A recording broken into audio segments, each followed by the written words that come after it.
All right, so welcome everyone. We're so glad to have you here for our September opening.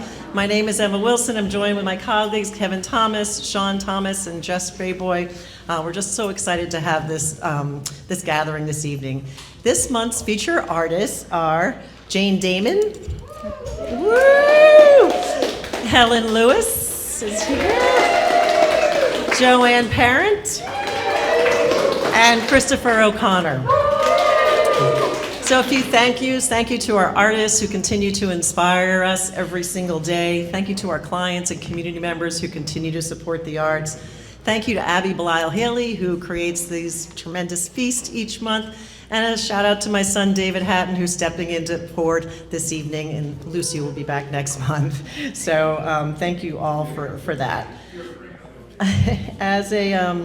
We're excited to invite you to a special evening with next Wednesday, at September 10th, 5 to 7 at the Cumberland Club. It's a special evening with Tim Sample.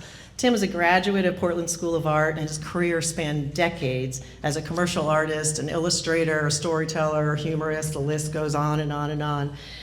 While he has all these talents, there was a pivotal moment in his career, in his life, actually, I would say, where he rediscovered his joy of drawing. And so there's a collection of over 1,500 pen and ink drawings, many of which haven't been seen before, many of which will be at the Cumberland Club next Wednesday, as well as you have a chance to hang out with one of those main icons and all around fantastic human beings at Tim Sample. So if you'd like to join us, there is this very fancy sign-up sheet. You can also email us, but please, this will be at the front desk over there.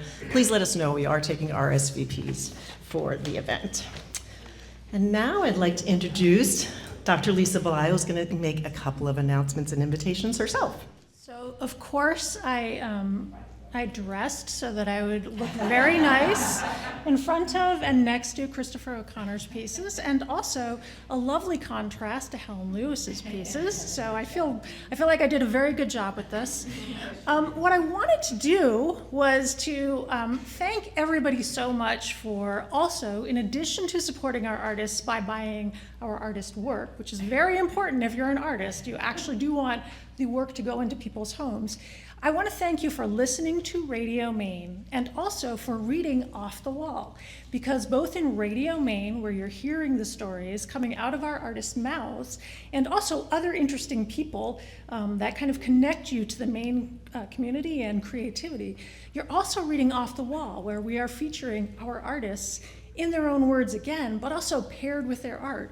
Because what you've probably come to notice through reading Off the Wall, which is a Substack publication for those of you who are or are not familiar, or listening to Radio Maine, artists are so multidimensional. So what you see on the walls is just one aspect of these very interesting and creative people that I get to talk to on a regular basis and I get to interact with regularly. So I'd like to invite you to continue to, or start, reading Off the Wall, our Substack publication that features our artists who you've met or maybe not, so I hope you take the chance to do that. But also, we're going to start doing Radio Maine Live, and the first Radio Maine Live is going to be October 22nd, so coming right up. So of course, we'll want you to go to Tim Sample's event. We want you to keep coming to these events because we really love seeing you, and we want you to start coming to Radio Maine Live, where we're going to be seeing people in person talking about the wonderful and creative things that they are doing that are connected to the state of Maine. So thank you so much for your time, and thank you for participating in our wonderful community.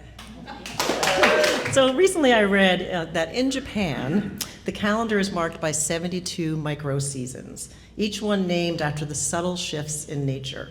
It's a reminder that transitions aren't always defined by a single day or by a month. And September in Maine, it really feels the same. I mean, summer has ended, but has it ended? And has fall really started? We're kind of in that micro season of our own. So how does that all relate to art? Well, at the gallery, it feels like each month is its own micro season. And so defined by the unique combination of not just the artists on the show side, but also the group side. So this September, Jane, Helen, Joanne, and Christopher, they invite us into their world. Their paintings weave a story together in full of vision and talent, and we're just so grateful. So let's hear more from them. All right. Stop laughing in the microphone. This sound system is pretty amazing, right? Did you all noticing this? This is a significant upgrade. So, all right, first I'd like to introduce artist Jane Damon. A longtime friend and represented artist of the Portland Art Gallery. Jane's paintings are alive with color, motion, and light, and they invite us to look again, and look again, and look again. Jane studied art history at Colby College, and after many years of traveling up and down the coast with her late husband, Joe, they made Newcastle their home. And that deep connection to Maine is something you feel in her work. What I especially love about this show and collection of pieces is that it brings together different aspects of Jane's style. Each is distinct, yet true to her uniqueness. O is both personal and universal at the same time. Please welcome artist Jane Damon. Thank you all for coming. We're so lucky to be in this, and I have been in here for 10 years, and it's been wonderful. And I'm very happy to be showing with this wonderful group of people. You mentioned Japan, and I had read this Shinrin-yoku is a Japanese practice of forest bathing. Just go outside and nature will work her magic to relax and restore you, and I love that. And then Julia Plevin, an author, says, being surrounded by aliveness literally makes us feel more alive. Why not? Well, Maine is a state where we're able to see ourselves as part of nature, not adjacent to it. We're linked to the natural world and reap its benefits even when we don't realize it. So I go out in my yard and I sit under trees, or I go down to my dock, or I go out in the woods. I leave my phone behind, and I walk just for 15 minutes, and I feel mentally and physically better. Slowing down also makes me much more creative. And I have something else I wanted to mention, and that was, I read somewhere that doctors are now prescribing looking at art to maintain health. My sister-in-law sent me this from the New York Times. You might have read it, but it was wonderful, so I have to. There's evidently some scientific proven reasons why looking at art is good for you. Buying art is good for you, too. But number one, it helps you feel more alive. I think that's true. 2, it can help mental health by relieving depression, anxiety, and stress. It's not bad. 3, art can improve social skills and resilience. Artists can show us a different point of view and can encourage people to be open-minded. One of the traits of a creative mindset. So you could take your kids or your grandkids or your parents or anybody to a museum or an art gallery, and they become more open-minded. I think that's good. And then 4, art can have the same spiritual effects that being in nature has. That's good. And being in a museum or an art gallery can lift your mood. Wine helps too. Thank you all for coming. I look forward to meeting you. I'll be in the other room next to my artwork, and I'd love to talk to you and just hear about you and talk about my art or whatever. Thank you all for coming. Jane, I think we should add those descriptors or those bullet points to our website somewhere. It's got to be part of recommended medical care. All right, so now I'd like to introduce artist Helen Lewis. It's always a joy when Helen and Brad make their voyage from Ohio, and they show up with these beautifully packaged paintings. She makes her own bags out of the glycine, Brad does, not the glycine, because he knows he's going to hear about it if they arrive and they're chipped. So, he's like, I've got some investment in this. And it's just like opening a gift, every single one of her new paintings. Helen works in both the cold wax and the encaustic medium, often layering in ephemera and her own mark making. These techniques invite us to linger a little bit longer, move a little closer, and just really breathe in the work. Her use of color is extraordinary. You'll have to look around. There's some that are super bold and then others that are more subtle. Some pieces she combines her techniques in this show with the encaustic and the cold wax, that they create this depth and texture and an almost meditative practice. Please welcome artist Helen Lewis. Thank you, Emma, for that introduction, and hello to all of you. I want to talk with you a little bit this evening about gratitude, and I want to start with thanking family and friends that came all the way from Ohio to be here tonight. So appreciated. And as Jane said, gratitude for this gallery. I mean, this beautiful space, and it's just wonderful to get to exhibit here, and for the creative and hardworking staff that man this particular gallery. I'm just incredibly grateful.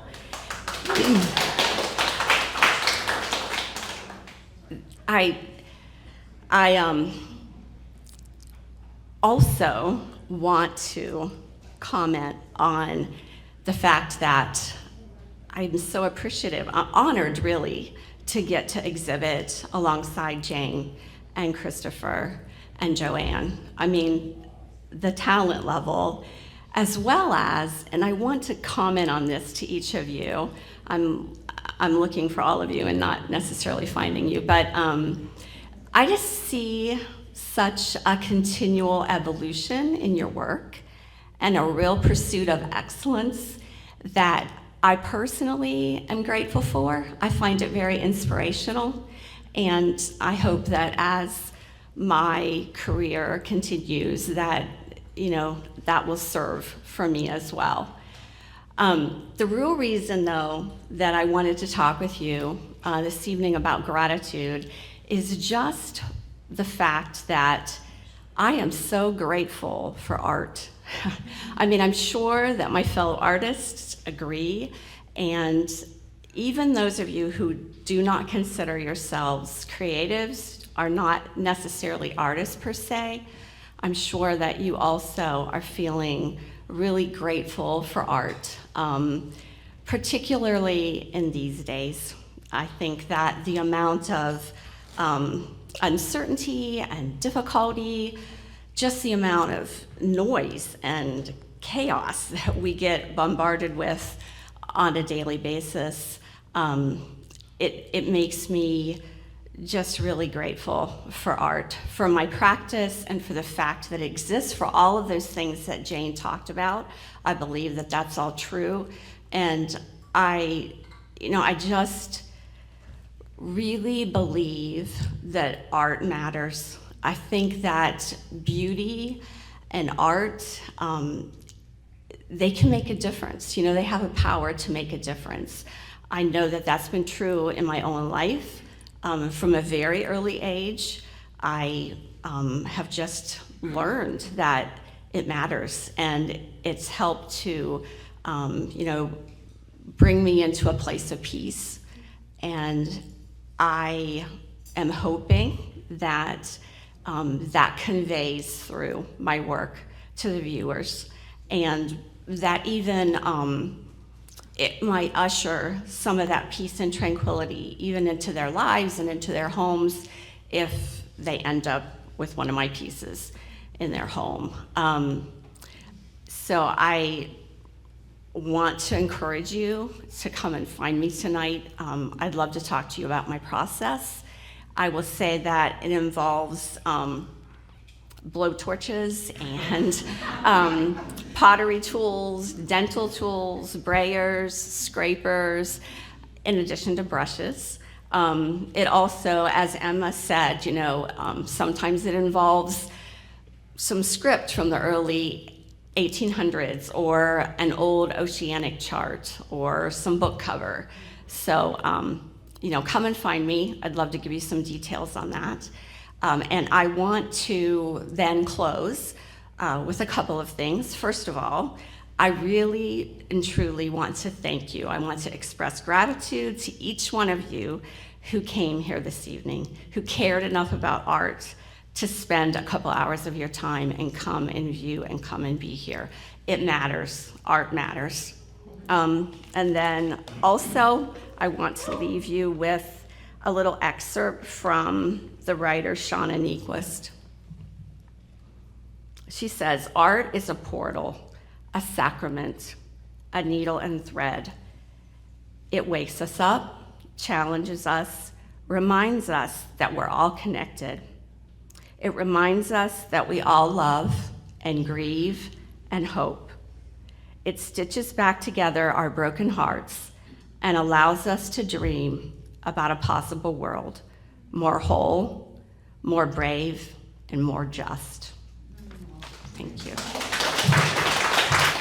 Jane and Helen are touching on some things that Kevin and I were just talking about today. It's really what we're experiencing in the gallery, or experiencing with all of our community members. People just want to be here. Art does matter.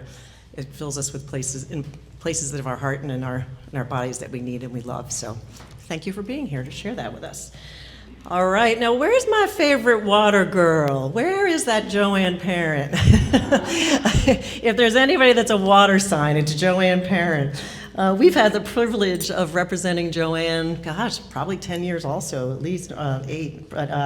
And while her style is instantly recognizable, her work is never the same twice. Just like every sunset, every tidal moment, every cloud formation, Joanne captures the unique details that make each moment unforgettable. It's no surprise, really, that Joanne was one of 2 winners for the Maine State Art Competition in high school. And she thought about art school at the time, but she said, well, I got other plans, and she got on a boat and sailed around the world for 10 years. So water is definitely just a part of her. When she returned, she enrolled in Mecca, and ever since she's continued to enchant her viewers with these luminous landscapes. So please welcome artist Joanne Parent. Thanks everybody for coming. Thank you guys so much again. 10 years in this amazing gallery with all these amazing people, artists, everybody that's made this. I'm gonna get a little bit, so I'm gonna try not to cry right now, but thank you everyone for being here. Just like, Jane said and Helen said, it's very, very important for everyone to understand how much we love the fact that everyone just takes their time to come and be here with us and experience the joy and the love that we are all trying to experience here in all of our lives. I try to write things down. I actually put some stuff on my cell phone on the way down here today, and I don't even know where my cell phone is right now. So I just am gonna wing it again, like I always do. But interesting, Jane and Helen both said 2 very important things that I feel the same way about. Like right now in our world, those pauses, those moments, those little tiny fractions of time that we can slow down just for a second, turn off everything, and just be with this beautiful planet that we live on. And that's what I was trying to portray in this show. Yeah, it's a little different. It is my water stuff, but I was like, I just want to do little vignettes of time. I was telling a friend this evening that I've been driving around for this past few months, and every time I'm like on the road back home from work or wherever I'm going, and I'm like, oh no, I'm pulling over for that one. And I pull off the road and I stop and I take a picture and I think about it for a minute, and I enjoy that fleeting moment before it's gone, because it's never going to be there again. So I really feel like that was what I am trying to convey in my work. And same thing Jane said and Helen said, it's very important for us to all take those moments, take that time just to stop and be. So I'm really appreciative of everybody coming here tonight, and every opening is always fabulous. I'm always meeting new people. I would love to talk to anyone who wants to talk about my work, and see you next year, I hope. Thanks, everybody. All right, and now the closer, Christopher O'Connor. So all I can say, well, first I have to say is, wow. For all of those that you are familiar with some of Christopher's other series, like the Coastal Waters or the Fall Foliage, when Topography landed here in the gallery, we were all just taken in so many different ways, and it's just very exciting. One of our leading clients, there's a lot of takeaway one-liners, but one of my favorites is, one of our leading clients actually called me the moment she saw Topography #1, and to quote her, she says, I don't know where I'm going to put it, Emma, but where there's a will, there's a wall. And she has said that to me other times and wonders why we don't have bumper stickers, which we may. So anyway, but the number one question we hear about Christopher's work is, how does he do that? Does he build it out in one section at a time? Does he layer it upon layer? But at the end of the day, it's really Christopher's methodology that he knows in his own unique way of doing things, that all we can do is just stand back, look closely, and observe with awe. So please welcome artist Christopher O'Connor. So So what happens when you burn all your maps and enter into a wilderness of your own making? It's an interesting place. What I found, what came my way, was surrender. I had to discover and learn to surrender. At the beginning of this year, my wife Sonia and I, we created a startup called AI Charm Lab. We are building an app for artists, and we are excited to show it to you all when we get it done soon. But being in a startup is an interesting place. I have a lot more respect and appreciation for a caterpillar right now, because when you are in a startup, you go into this little pod. Everything gets melted down that is not needed to be rebuilt up into something that is useful. And that transformation allowed me to discover a really transforming aspect, which is surrender. To let go of controlling, let go of thinking you know what is best to do. There's a greater energy that when it comes through you, it is electric. And one of the stories I love that has that story in it is from the author Elizabeth Gilbert in one of her books on creativity, where she talks about the poet Ruth Stone in Virginia in the 1900s. And Ruth was out in the fields working away, but Ruth was a poet, and she could feel things. And she could feel when a poem was coming. And so there was a poem coming through the valley. So she runs home, grabs her paper and her pen, and writes that poem down. She's got it. But sometimes Ruth said she didn't quite get there on time. She would just get there towards the end, and she would reach out and grab the tail end of that energy that was coming through, and she would get that last line out, and she would keep holding on to it until she would get the next last line, and she would keep holding on until she got the whole goddamn poem. And when she got it, she would let it go, because sometimes you got to fight for it. And so she fought for it. So being a part of this startup allowed me to surrender to this new energy that was really there, and it has always been there. And what happened for me was I started writing a lot more. And in writing, I started sketching a lot more. And the sketches were really interesting as they started to happen, because being newly acquainted with this thing called surrender, I was putting my judgmental self, my self that always thought it knew what it needed to do, to the side. And then these drawings just started to happen. And you're watching yourself drawing something, not knowing where it's going or where it's coming from, and you're letting it come out onto the page. And as it's happening, this garden just pops out, spills out onto the page after half an hour, and I'm like, what is that?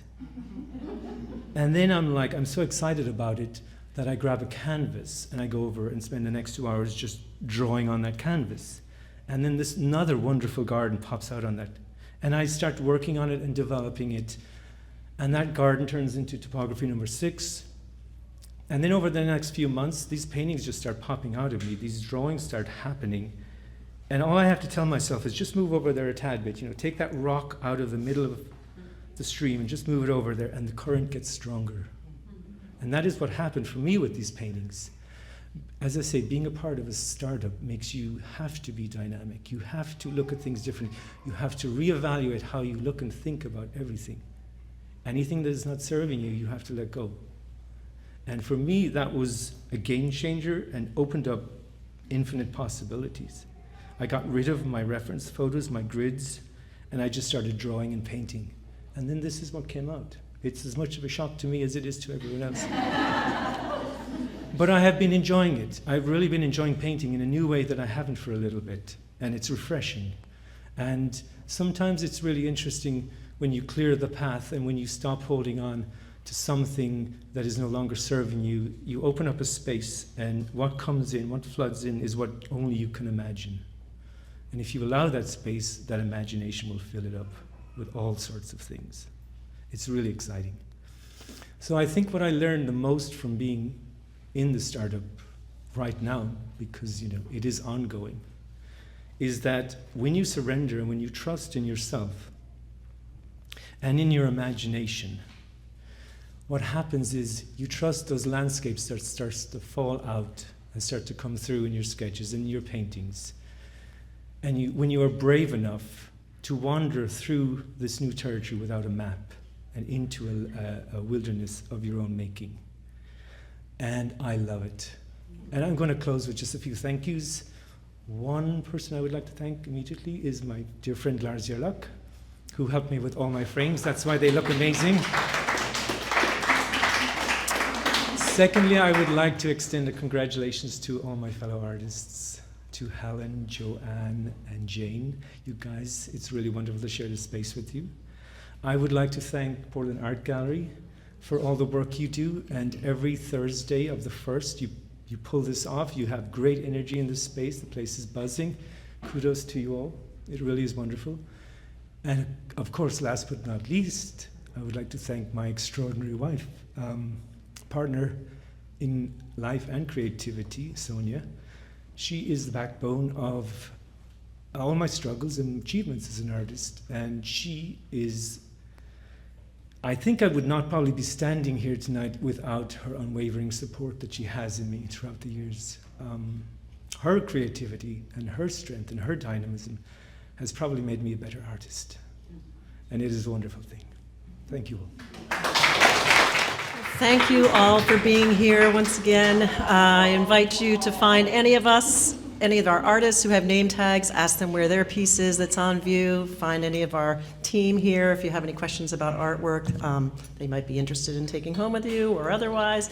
A reminder that the Tim Sample event sign-up sheet is going to be over at the desk there. I hope you all have a wonderful evening. Thanks again.